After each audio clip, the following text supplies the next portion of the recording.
What if that voice in your mind, the one that relentlessly whispers for you to quit, to retreat, to take the path of least resistance, what if that voice, the greatest enemy to human achievement, went silent forever?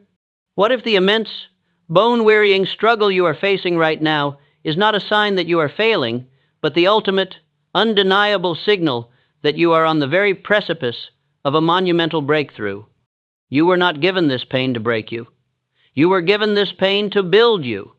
This very moment you're in the pressure that constricts your chest, the profound fatigue that settles in your bones, the suffocating doubt that clouds your vision. This is not your exit ramp. This is your proving ground.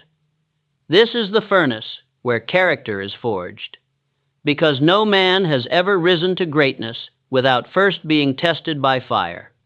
No empire has ever been built without weathering the most violent storms, and no mind has ever been forged into unbreakable steel without first walking through the flames of adversity.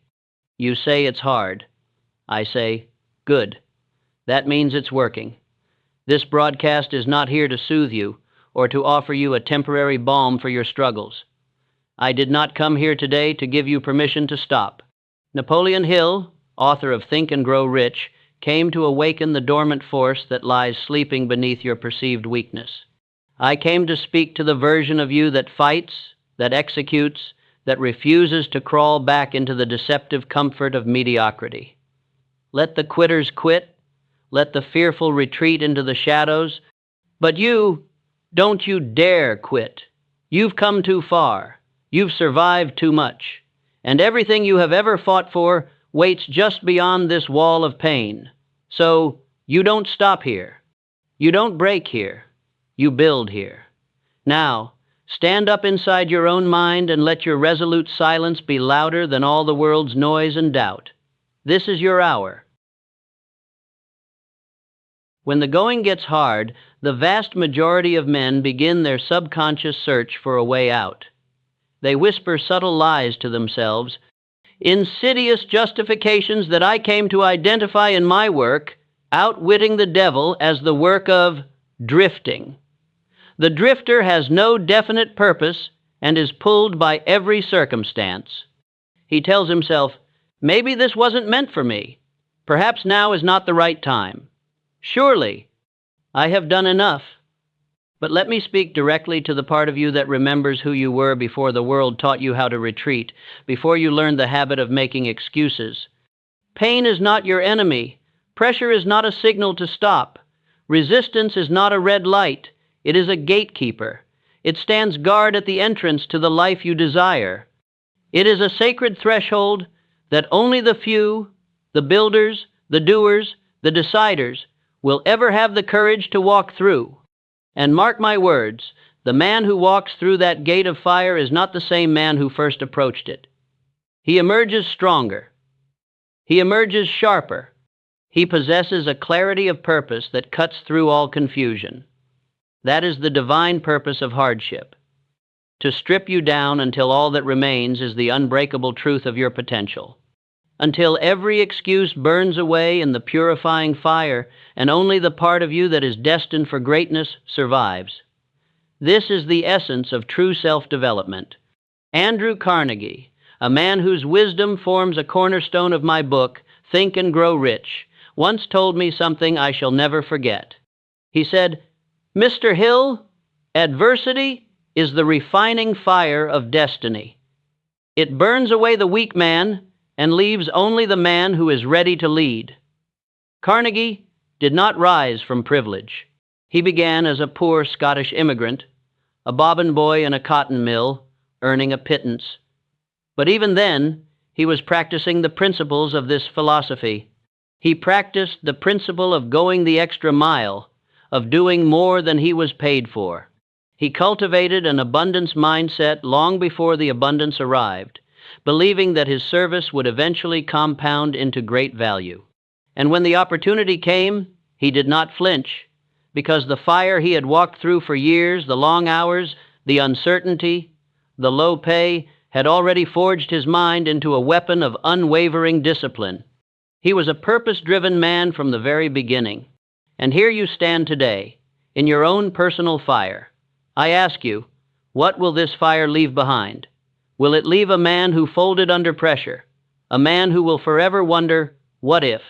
Or will it leave a man so focused, so steady, so commanding in his own mind that the world has no choice but to move around him? The path to wealth creation and a life of meaning is paved with such trials. To believe otherwise is the greatest self-deception.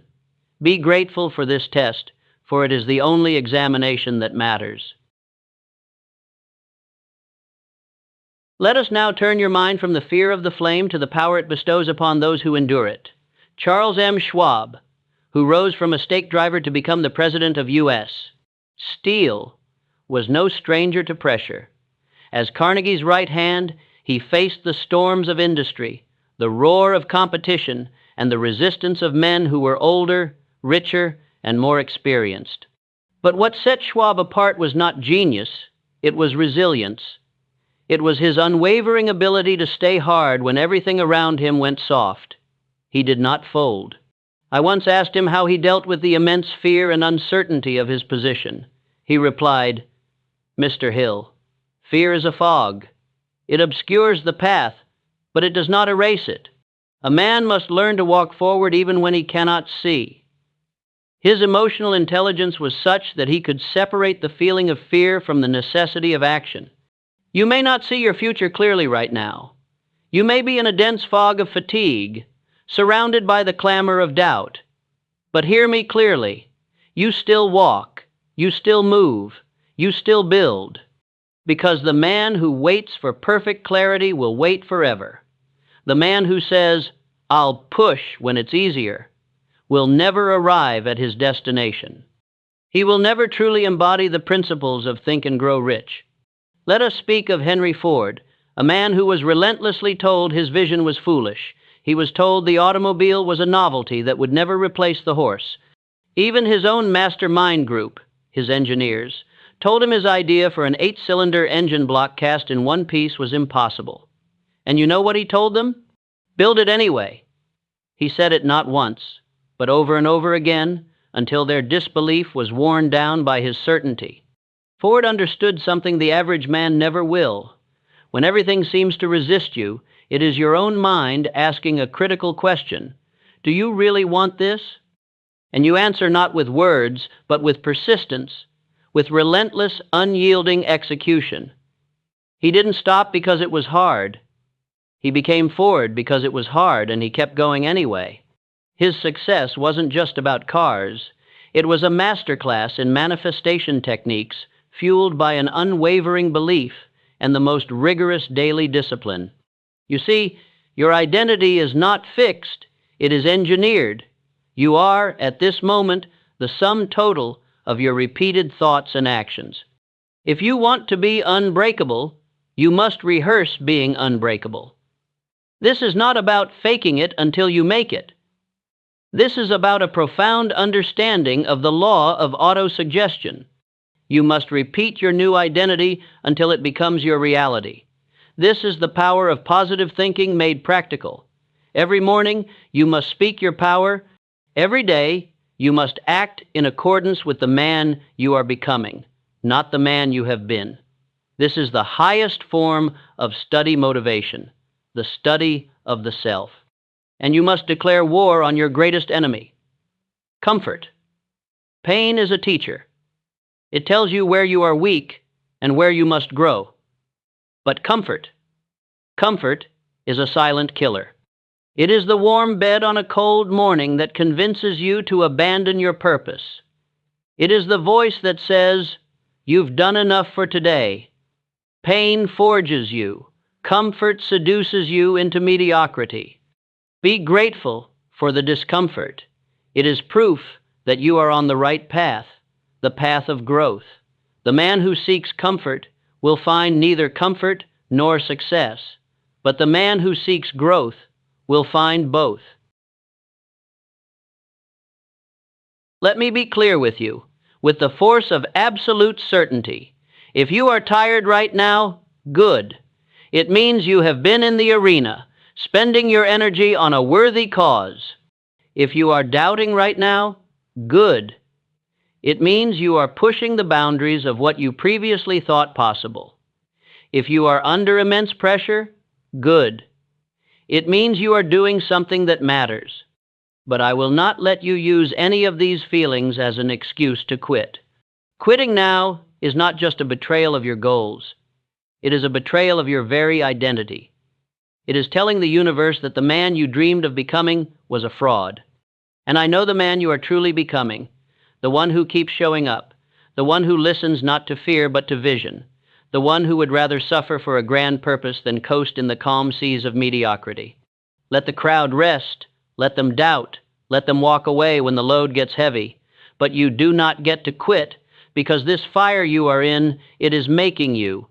And when you rise from it, not if, but when the world will know that you were not lucky, you were not gifted, you were not saved, you were forged. This brings us to a critical principle, a turning point where most men fail. You must burn the bridges behind you. The ancient generals, when landing on enemy shores, would burn their own ships. Why? To remove the option of retreat. For their soldiers, it was victory or death. There was no going back. You must adopt this mindset. If you leave yourself an escape route, your subconscious mind will take it the moment the pressure becomes severe. You must decide, with a finality that shakes your very soul, that there is no other option but to succeed. Close the back doors. Eliminate your plan B.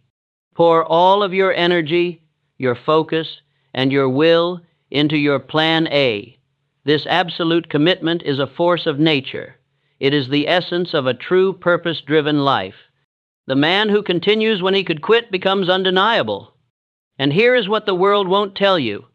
A secret I revealed in my life's work. Think and grow rich. Most people give up just before the moment that would have changed everything. They are, as the old story goes, 3 feet from gold. They were 1 conversation away, 1 client away, 1 new habit away, 1 more rep, 1 more call, 1 more sunrise of discipline away from their breakthrough. And they let it go because the going got hard. Let this burn into your mind like a brand. You are not most people. You do not operate on feelings. You follow a code. And that code is carved into your spirit with words like relentless, resilient, and ruthless. And that code absolutely does not include quitting. It is your duty to stay hard. When Thomas Edison was working on the electric light, he faced over 10,000 failures.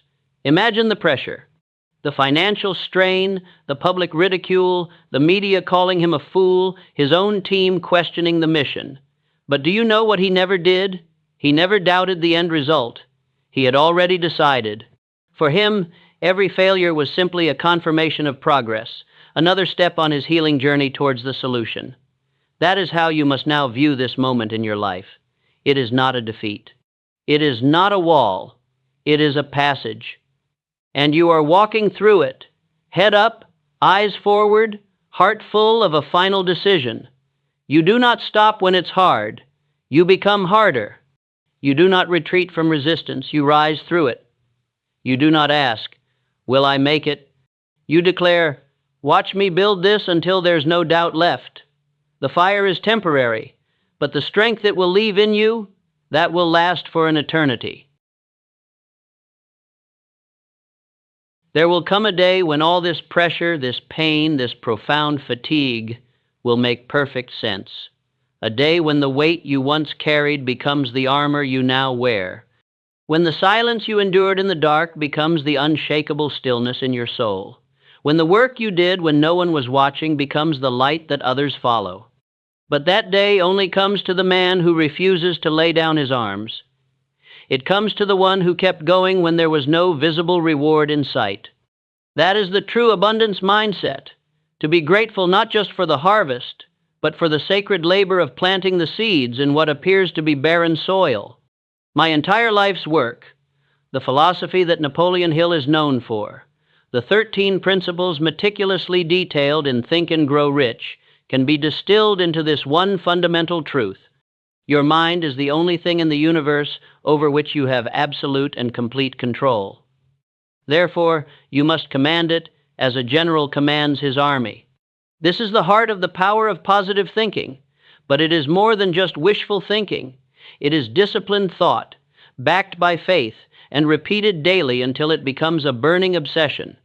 This is not just another collection of feel-good motivational quotes to give you a temporary lift. This is your new operating system. This is your blueprint for a complete self-development overhaul. So I challenge you now, not just to listen, but to act upon this wisdom. Do not let this be a fleeting moment of inspiration that fades by tomorrow morning.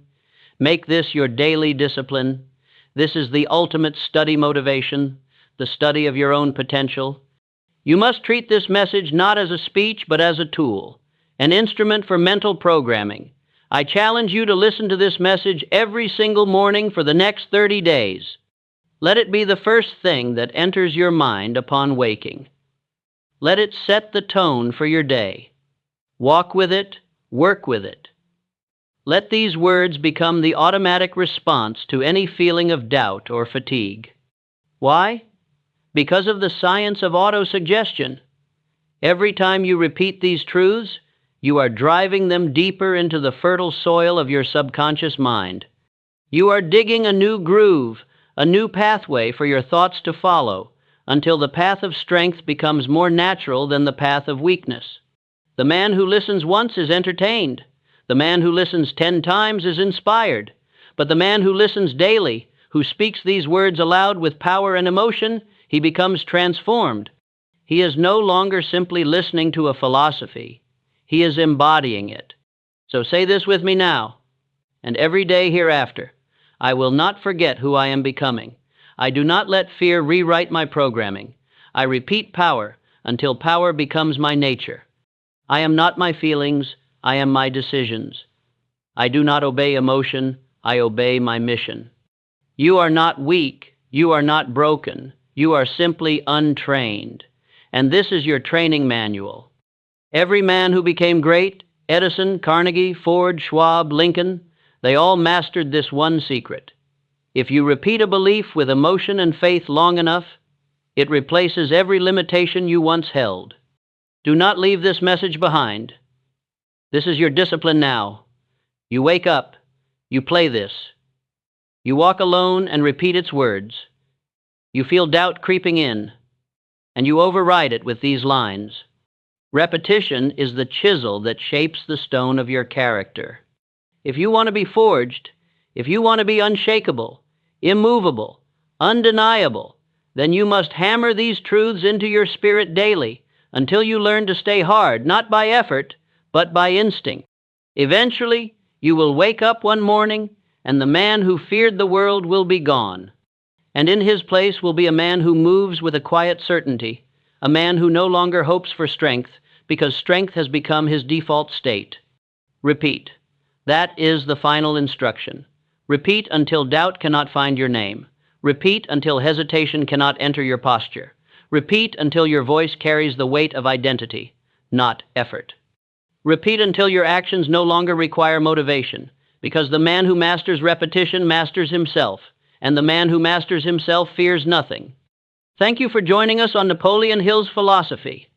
If you are truly committed to this journey of profound self-development, to building an unbreakable mind and a life of greatness, then subscribe to this channel, return to this lesson, master it, and begin your transformation today.